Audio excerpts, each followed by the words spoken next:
Hello, welcome back to TSC Talks. Jill here, your host.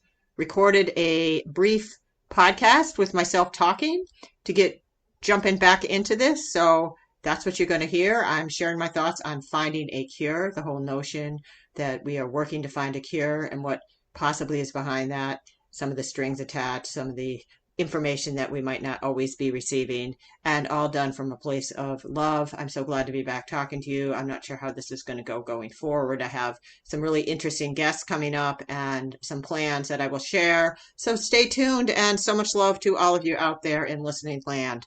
Take it away. Me, I guess. Jill here from TSC Talks. It has been a while, and I am glad to be back here. I'm going to be posting some short videos here and there while I continue to formulate my next project or podcast.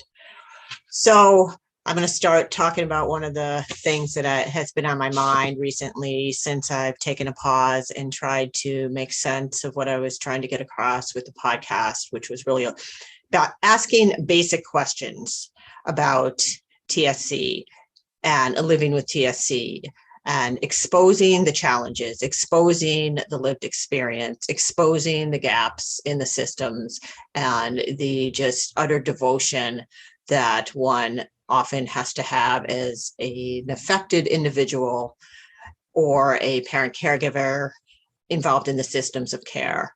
So, I exposed that. And TSC, if anybody's watching and does not know what it is a genetic disease that causes benign tumors to grow in all the organs of the body, or I wouldn't say all the organs, all the vital organs for sure.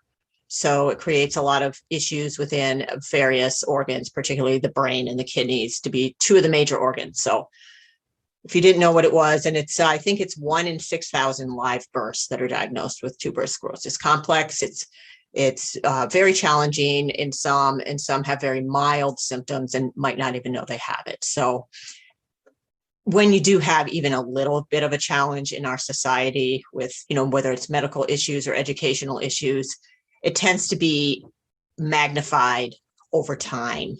And that is one of the problems with our systems of care. It's not necessarily invented to integrate over a lifetime and improve.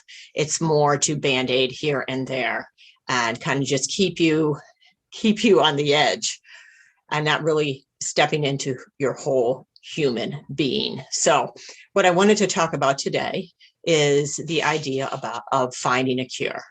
And I got involved with advocacy and volunteering in the TS Alliance. And this isn't to knock down any organizations. I'm just really stating my truth of what I've come to understand. And that is that it's not necessarily about finding a cure. And I'm saying these things because I feel like the people that are affected, the people in the communities that might be listening, should have this information, should know the information, the behind the scenes, what they're devoting their time and energy to, because I didn't really understand it. And understanding is power, and to move forward and have better treatments, better systems of care, better ways of supporting each other across our lifetimes, mind, body, and spirit. I think it's really important that we have as much information as possible. So this isn't about bad mouthing, being negative. It's about what I've experienced and what I've come to understand. And again, if it doesn't resonate with you, you think I'm full of crap, that's fine. I'm sure to many that are going to perceive this from a certain dimension, certain lens, yes, I will sound crazy and full of crap. So anyways, that being said, I'm going to talk about finding a cure. And I wrote this out earlier.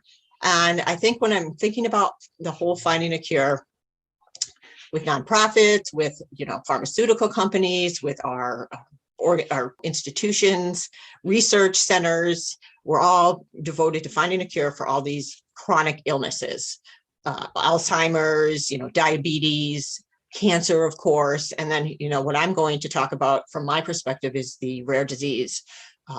Particularly the lens I have is a caregiver, parent for 3 children that have tuberous sclerosis complex. And so that this is from my perspective. And I feel like the individuals that have the conditions are the batteries. We are the batteries. We are giving them the data. We're the ones affected. Okay, I'm speaking from the lens of somebody affected, but also the entire collective that goes along with the person and supports the person that's affected. And all these organizations, we're kind of the battery. We're giving the data, we're continually creating the need, and we provide the experiment from which to get the data for one small outcome.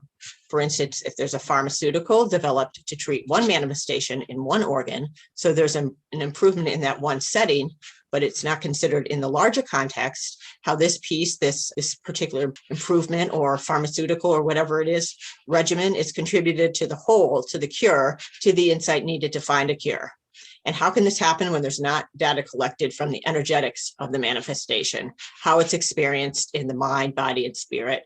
So that piece is not analyzed, particularly when a pharmaceutical is developed, when these treatments are developed. They're only looking at like microscopic science in many ways, not tying it in to the rest of the system. And with a condition like TSC, you can imagine there's lots of treatments, lots of pharmaceuticals, benign tumors, benign, quote unquote, in all the vital organs of the body. So, what I'm seeing is we're really band-aiding a lot of pieces and letting people think that this is contributing to finding a cure. And sure, we're getting clues, we're getting pieces, but we're not being told what's happening, and we're not given access to all the information. We're not even allowed we're operating on germ theory. So we're not pulling in information that might be useful from more a terrain perspective, from the energetic perspective, from like polyvagal theory. I think that's coming in. And of course, the spiritual dimension, which up till recently has been really hard to quantify, but we're getting more and more clues about how that is a very important piece of who we are as human beings and how we work in nature, and it's all connected. So everything's connected. And going back to my little talk here, so there's always missing information. All treatments, tests, and supportive services are lacking some piece that would join the whole range of understanding together.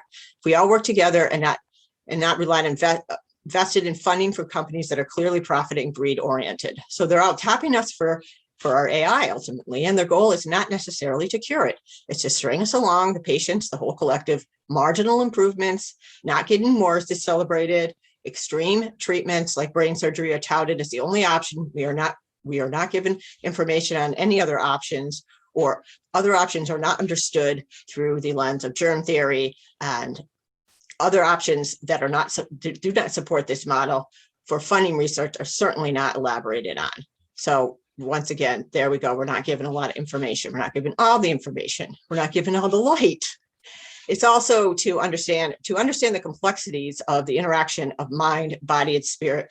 It's kind of scary because TSC is a perfect condition for that to be latched onto by the powers that be right now to try to extract the data without really helping us evolve into whole humans, where we have the power to treat ourselves, to help ourselves, to come to love, of course, love ourselves. I think that's where, we're really falling down, and we're not understanding that we've given away, we've outsourced everything that has to kind of come from the inside out. So going back to my little talk here. So again, concerns about TSC being a perfect condition to really start to bring on the nanotech and the biosensors and the Internet of Bodies to get so many different pieces of information at the same time. And ultimately, I see that leading down the road where we're getting the data, we're feeding the AI and constructing digital twins. So eventually we will be phased out. Now there's a lot of steps in there, and there's a lot more information that I am not sharing will speak to that. You can check out the work of Alison McDowell. She's particularly strong on that. She's got a YouTube channel, wrenchinthegears.com is her website. So you can look into her if you're interested in understanding the connections of how we get from point A here to transhumanism to digital twinning, creating the robots, and elimination, the technocracy kind of. There's a phrase about it that I wanted to include, but I forgot it. So don't want to keep you here too much longer. I appreciate you listening. I think what I have is worth to say, but I also know that we're busy. So anyways, all this goes back to this Band-Aid idea where we're Band-Aiding here, we're Band-Aiding there, and we're not really looking long-term at the whole picture, at all the options of treatments, all the different ways of understanding medicine and the human body and spirituality and the quantum and how resonance and sound and how it all works together here, frequency. That those parts aren't studied by our medical system. And those parts are a huge part, I know, of chronic illness treatment. They've been, in my experience, the larger part. It's the part where you go home from the doctor that's given you these treatments and you sit down to dinner and this person has this issue, that person has that issue. There's somebody having a tantrum in one room, maybe a seizure in another. That's the piece where it depends on how you handle that. That also feeds into their functioning, the biological functioning, as well as we're learning, and the gut, the diet, the environment, our genetics, and then the inputs, the vaccines, the pharmaceuticals, and whether you perceive that as better or worse, it's all variables that aren't being sewn together. So while I don't have any solutions, I feel like we have to hope, we have to believe in love over fear. I think that's the ultimate truth. So tying this all together, I think it's like a lot of smoke and mirrors. So we're looking at it looks like we're helping. It looks like these organizations are helping. And, they help people fit back into the systems, into the broken systems. And in many ways, they improve quality of life for people overwhelmingly. But ultimately, it's not meant to improve the full spectrum of quality of life for everyone affected by the condition. Over time, we just live in the unknown in some areas, and we have to move into our hearts to try to understand things, the lived experiences that have helped us open our hearts to love and to connect with other human beings here and now. That is the power that we have, and that is God-given, however you want to see it, source, higher, divine, inspired, and that's what's helped me walk through this. And I'm not going to say it was easy. Obviously, I've developed a podcast and talked about it quite a bit, about the challenges, about other people have shared their challenges, and it's really rough. And a lot of it is out of our control, and it has been for a long time. And come to find out, it's not to our best benefit. So I think that we all need to be aware of that and continue to have conversations around how we can improve these things without feeling like we're selling our souls, we're selling our data, like we have no power. And again, I've said it before, we're always at the bottom of the power structure. We're always asking for help. We're always in need. We always need this service, that service. And that's, it's not just chronic disease that has this situation. It's our society, it's keeping people weak and disempowered. So slowly learning how we can help ourselves. Maybe we can't get off our pharmaceuticals, but we can certainly take our vitamin D. We can go outside. We can be in nature. We can ground ourselves. We can have a meditative practice. We can journal. We can exercise. We can get together with people that uplift us. We can deal with our problems in the here and now, and we cannot push them under. And so, these are all the things that are going to help us. And I feel my heart goes out to the TSC community and so many within the communities, because there's just so many chances for us to feel guilt, for us to feel shame, for us to feel less than. And what I see is, like I've said, I believe born into love, born from love. So people that came here and have the TSC diagnosis, and in my understanding, we choose our path so we can evolve.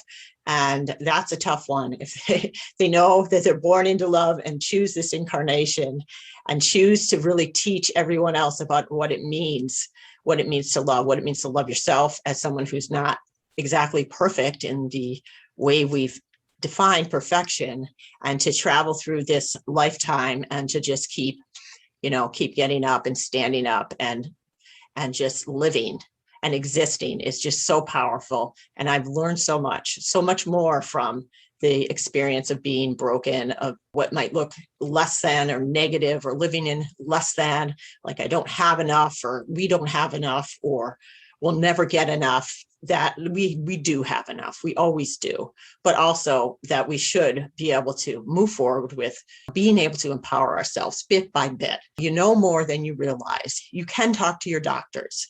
You need to ask the questions. You need to come from a place of, I've lived this. I'm home living this. I'm the one 24/7 doing this. And you're seeing a small snapshot. My dream is that all people that study a condition like TSC spend at least a month embedded living with a family that has a child or has someone in there that has this type of chronic disease, where they're managing across all systems of care. They're pulling information and they're just challenged with traumas every day. I think that experience for a medical student, perhaps, or a social worker or psychologist, however we're moving into this new way of understanding through love over fear, that would be extremely compassionate. So that's all I have to say right now. Look forward to some interesting podcasts and talks. I will be doing some interviews and whatnot. So stay tuned, and so much love to all of you for walking through this world at this time, and just staying in your heart and knowing that we're going to do it.